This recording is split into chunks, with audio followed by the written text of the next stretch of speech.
Hace algunos días se ejecutó una orden de aprehensión en contra del exprocurador Jesús Murillo Caram, quien en su momento dirigiera la investigación del emblemático caso de la desaparición de los 43 de Ayotzinapa, que sabemos es un caso emblemático en la historia de México. Claro está, sin dejar atrás algunos otros casos también, tanto de tortura como de desaparición forzada, como lo son el caso de Rosendo Radilla Pacheco o, por ejemplo, casos también relevantes como el caso del campo algodonero o bien también pudiéramos hablar de las masacres de Acteal, Aguas Blancas y algunas otras que en la historia del derecho mexicano pues han quedado ahí para la historia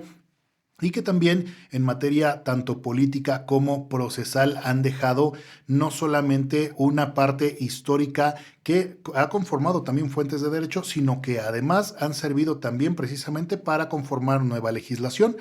Ahora bien, en el caso que nos ocupa el día de hoy, hablando acerca de los delitos por los cuales se va a tratar de incoar un proceso en contra de Murillo Caram, tenemos tres específicamente, que son la tortura, la desaparición forzada de personas y los delitos en contra de la administración pública. Evidentemente, lo primero que tengo que decir en este sentido es que los tres delitos requieren que el sujeto que los está generando, que es el sujeto activo, tenga una calidad en específica. Esto significa calidad específica que la persona debe de ser un servidor público, es decir, una persona que ha sido reconocida por el Estado, que trabaja para ellos y que además de cumplir con unas funciones que el Estado le ha encomendado para el desempeño justamente de este trabajo, pues evidentemente va a estar impedido tanto de sobrepasar esas funciones como de dejar de hacerlas, es decir, de ser omiso. Por lo tanto, tiene que cumplimentar en todo aspecto cada una de las funciones y cada uno de los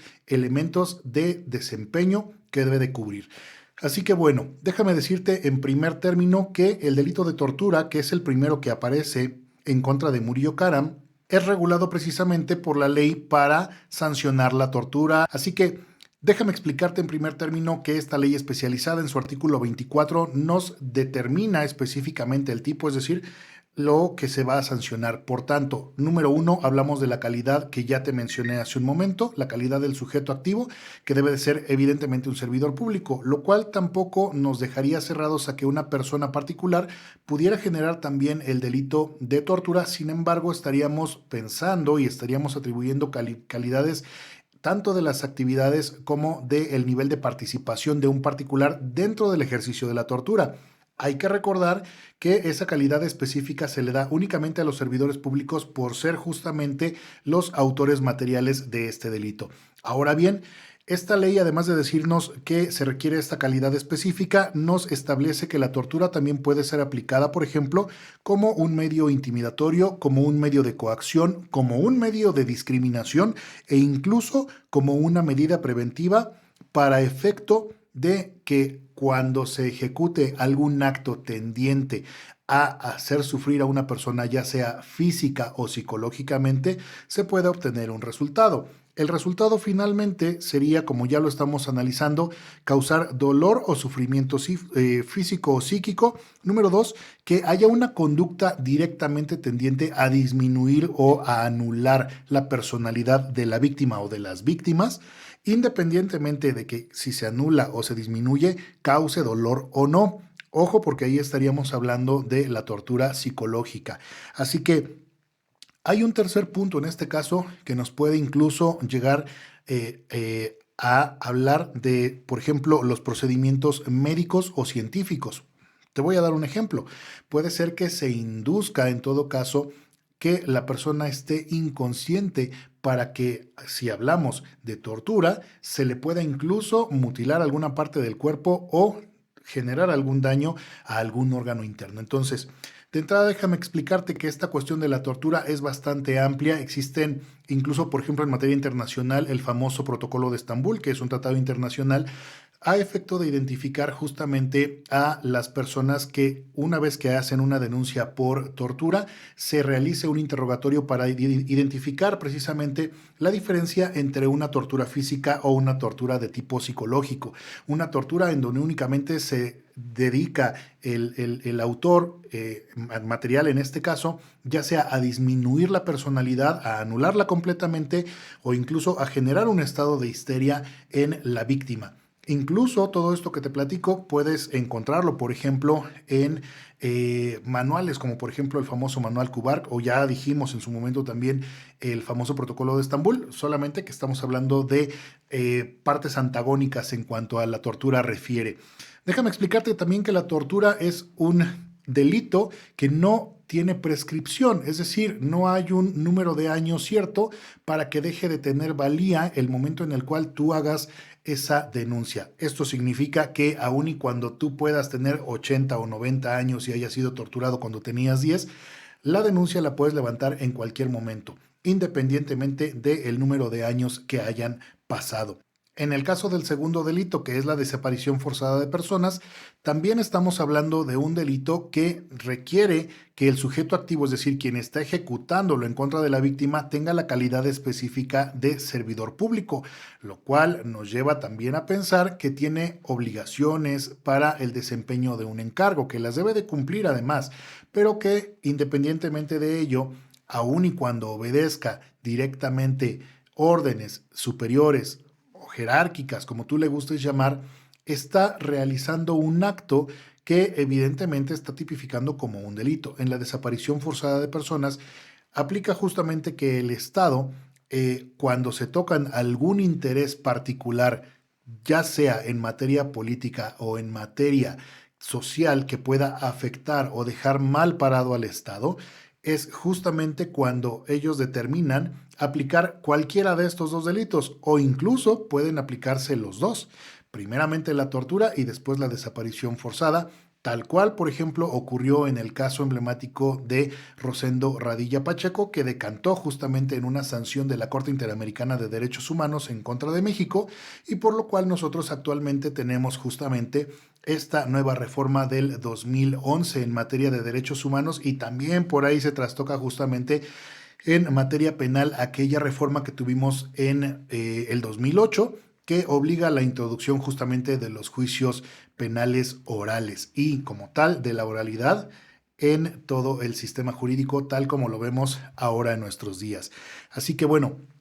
estas son las implicaciones de la tortura y de la desaparición forzada de personas, siendo además delitos que terminan con la prescripción, es decir, no prescriben, se pueden denunciar en cualquier momento, ¿vale? Así que el tercer delito en este caso que se le persigue a Murillo Karam es delitos contra la administración de justicia, que son directamente aquellos atribuibles en cuanto al encargo, ya sea por evitar que se tenga algún conocimiento o desvirtuar alguna información, o por ejemplo también pudiéramos hablar de la eliminación de pruebas o algún otro objetivo directo dentro de los lineamientos internos de la administración y procuración de justicia. Así que estos tres son los delitos por los cuales se le está persiguiendo a Murillo Karam. Hay que recordar que finalmente, una vez que se ha terminado esta audiencia, el juez ha dado un lapso de 90 días naturales para el cierre de la investigación complementaria, y una vez que se tenga por parte del Ministerio Público las pruebas y además también la defensa logre reunir y establecer su teoría de caso para la defensa, en todo caso, estaríamos en la posibilidad de determinar también si se incoa este procedimiento, este juicio oral, si se da ese auto de apertura a juicio como tal, y vamos a llegar a una sentencia, o bien si es que la fiscalía no reúne los elementos necesarios para poder llegar a cabo ese ejercicio de la acción penal. Ahora bien, déjame decirte en otro punto muy específico que, por ejemplo, la sanción a la cual se estaría haciendo responsable Murillo Karam justamente nos habla de 10 a 20 años, por ejemplo, en el caso de tortura. Así que, bueno, tendríamos que esperar a saber al final, si es que se abre un juicio en la sentencia, cuál sería de facto la sanción que estaría otorgando el juez. Sin embargo, de entrada estaríamos hablando de 10 a 20 años de prisión. Así que un punto bien importante para esto es que actualmente la Fiscalía solamente establece que en su mayor parte lo que se tiene son las famosas grabaciones de conferencias en donde se habla acerca de esta famosa verdad histórica. que además, déjame decirte, en materia procesal, el Código Nacional de Procedimientos Penales, tampoco en materia internacional y tampoco en materia constitucional se hace referencia a ningún tipo de verdad histórica. Y aquí es donde nosotros entramos justamente en la parte analítica del derecho procesal desde el punto de vista de la sociología, la victimología y la política criminal. Y es que ustedes no me van a dejar mentir, los que han tomado clase conmigo saben que yo siempre he argumentado en clase que finalmente al derecho penal, específicamente al derecho penal, no le interesa un tanto realmente la verdad como es que nosotros la conocemos, sino más bien en derecho penal no se juzga la verdad, en derecho penal se juzga el discurso, se juzga la teoría del caso, se juzga la habilidad que tenga tanto el fiscal como el defensor para poder presentar una cuestión innovadora en esa teoría del caso, en donde se puede establecer ya sea la vinculación con este delito o bien desvirtuar justamente la responsabilidad. Así que bueno, déjame explicarte de qué se trata esto de la verdad histórica. En todo caso, estaríamos hablando de una cronología de hechos por la famosa materialidad en la que se puede acreditar lo que fue ocurriendo. Pero ojo, eso dista totalmente, incluso pudiera ser antagónico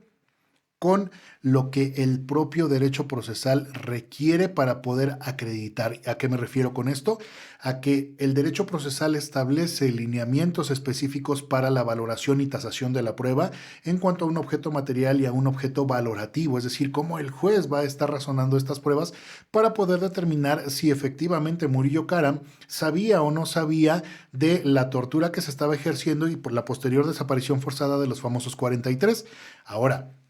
si recuerdas lo que te dije al inicio, la tortura es un delito que requiere una calidad específica. Y verdad que para tener una calidad específica y ser un trabajador del Estado, un funcionario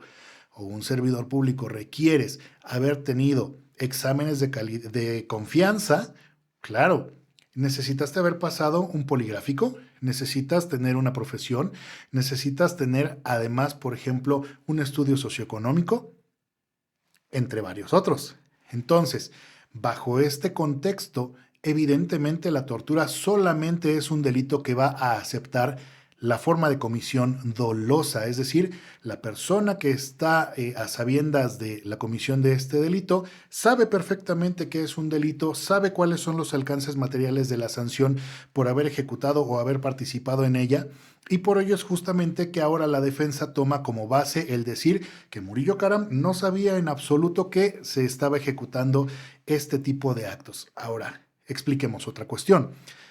Si tú eres la cabeza, siendo el procurador a nivel procesal, si tú eres el procurador general de la República, el abogado de la nación, ¿es posible que realmente no sepas que se estaba hablando de tortura? ¿Que se estaba ejecutando? ¿Que se iba a desaparecer a una persona? Tenemos un antecedente y está justamente ahí el caso de Rosendo Radilla Pacheco. No voy a decir más en ese aspecto. Con independencia de esto, ustedes vayan atrás hacia la historia y se darán cuenta que lo que estoy diciendo es una realidad. Existen casos que ya son emblemáticos, que ya los mencioné. Acteal, Aguas Blancas, está también, por ejemplo, el asunto de Rosendo Radilla Pacheco, el campo algodonero. Bueno,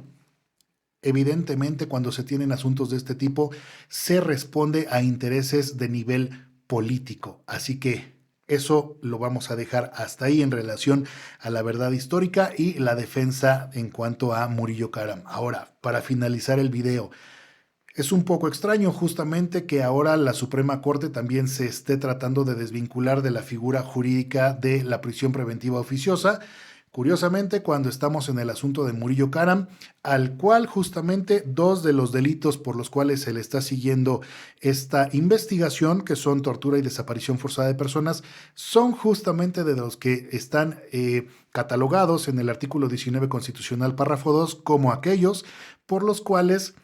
aplica directamente la prisión preventiva oficiosa. Así que bueno, solamente el tiempo nos va a decir si estamos ante otro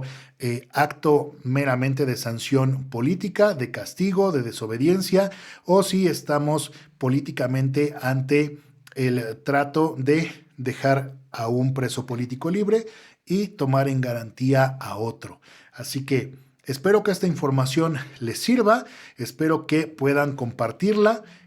Vamos a ver qué ocurre finalmente con Murillo Karam. Yo soy Cristian Canales y nos escuchamos la próxima.